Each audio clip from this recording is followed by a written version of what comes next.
وہ ایک بچہ آیا نا اپنی ماں کے لیے لباس لینے کے لیے، اور پہلے وہ گیا اپنے چچا کے پاس، اس کی ماں بیوہ تھی اور اس کا لباس پھٹ گیا تھا، اور وہ اپنے چچا کے پاس گیا تو اس نے دتکار دیا۔ ماں نے اس کو روکا تھا بیٹا نہ جانا، لیکن اس نے کہا کہ تیرے بدن کے اوپر جو لباس ہے وہ بھی پھٹ گیا اور جگہ جگہ سے جسم جھلک رہا ہے، تو میں اپنے چچا سے آپ کے لیے لباس لے کے آتا ہوں۔ پھر جو رویہ اس نے اختیار کیا تو واپس روتا ہوا آ رہا تھا، تو کسی نے راستے نے پوچھا کہ کیا ماجرا ہوا؟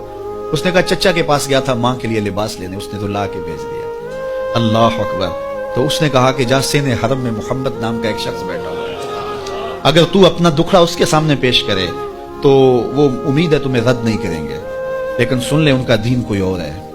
اللہ اکبر۔ اپنے ماں کے پاس آیا تو ماں کو کہا کہ چچا نے تو لا کے بھیج دیا، لیکن آپ کی حالت مجھ سے دیکھی نہیں جا رہی۔ تو ماں نے کہا کہ بیٹا نہیں، ان کے پاس نہیں جانا، سنا ہے کہ جو ان سے ملے دین دھرم چھین لیتے ہیں اس کا۔ اللہ اکبر۔ تو حضور علیہ الصلوۃ والسلام کے پاس جانے سے ماں روکنے لگی، لیکن بچے نے کہا کہ امی میں پکا رہوں گا، بتوں کا وفادار رہوں گا، تم اس ٹینشن کو، اس پریشانی کو چھوڑ دو۔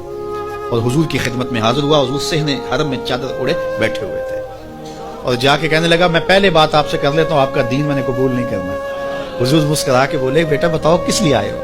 کہا میری ماں بے لباس ہے، میں آپ سے لباس لینے آیا ہوں۔ حضور نے چادر رحمت اتار کے اس کے کندھوں پہ ڈال دی۔ اللہ اکبر۔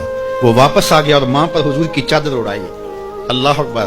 اور ماں نے کہا کہ بیٹے اس نے اپنا دین تو نہیں تجھے دیا؟ کہا نہ، میں نے پہلے کہہ دیا تھا تیرے دین نہیں مانوں گا۔ ماں کہنے لگی پتر اس کا دین ماننا چاہیے، یہ جس نے رحمت کی چادر ہمارے سر پہ ڈال